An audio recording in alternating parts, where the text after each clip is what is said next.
જય માતાજી મિત્રો, હાલ આપણે પહોંચી ગયા અત્યારે હોંરિયા મેરળી માતાજીના મંદિરે. એ મેરળી માતાના દર્શન કરવા જે નાળથી થોડુંક જ આગળ આવેલું છે.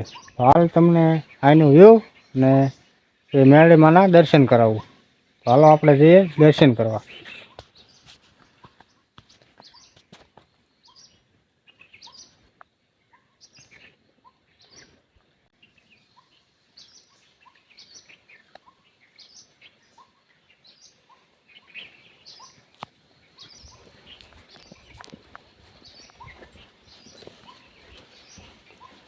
જય મા મેરળી. હાલ મિત્રો આ હોંરિયા મેરળીમાં તરીકે ઓળખાય છે ને આ એક મકવાણાના માતાજી છે એમ કહેવાય છે. હાલ આપણે એ માતાજીના દર્શન કરીએ અને બહારનું વ્યૂ પણ તમને બતાવું. તો હવે તમને આ બહાર બતાવું ફરતું વ્યૂ પહેલાં જોઈ લો. અને અહીંયા માતાજીનો ફોટો છે, તેમના પણ દર્શન કરીએ આપણે. અને અહીંયા શ્રીફળના તોરણ બાંધેલા છે. અને અહીંયા માનતા તાવોની માનતા કરવા પણ આવે છે લોકો, શ્રીફળ વધારવા આવે છે. અને અહીંયા પૂરો જંગલ વિસ્તાર છે.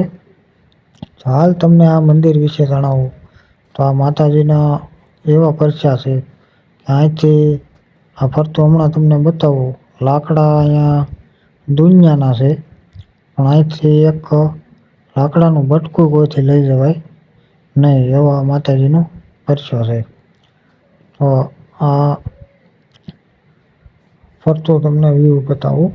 વ્યૂ જોઈ લો પહેલાં. આપણે માતાજીના દર્શન કરી ચૂક્યા છે. આ માતાજીનો ફોટો છે. અને આ જે છોકરાઓના ફોટા તમે પાડો છો તે જે માતાજીએ દીકરા દીધેલા છે એમના ફોટા ટીંગાડેલા છે. અહીંયા કેટલા ફોટા છે તમને બતાવું. જો આ બધા ફોટા છે ઉપર. ને અહીંયા મિત્રો આ જે તાવા કરેલા છે તે તાવા પડ્યા છે. અને અહીંયા ધૂણો છે. આપણે ધૂણાના પણ દર્શન કરવી. અને હવે તમને અહીંયા આગળ બતાવું. નેરું છે. આ નેરું છે એટલે આપણા નેરવાળા મેરળીમાં કહેવાય છે. તો હવે મિત્રો બેક આપણે થોડાક બહાર જઈએ અને બહારનું તમને વ્યૂ પણ બતાવી દઉં ફરતું. આ માતાજીના પરચા અપરંપાર છે. આ એક જંગલ વિસ્તારમાં આવેલું છે. નાળ ગામ છે. નાળની ગામની નજીક જ આવેલું છે.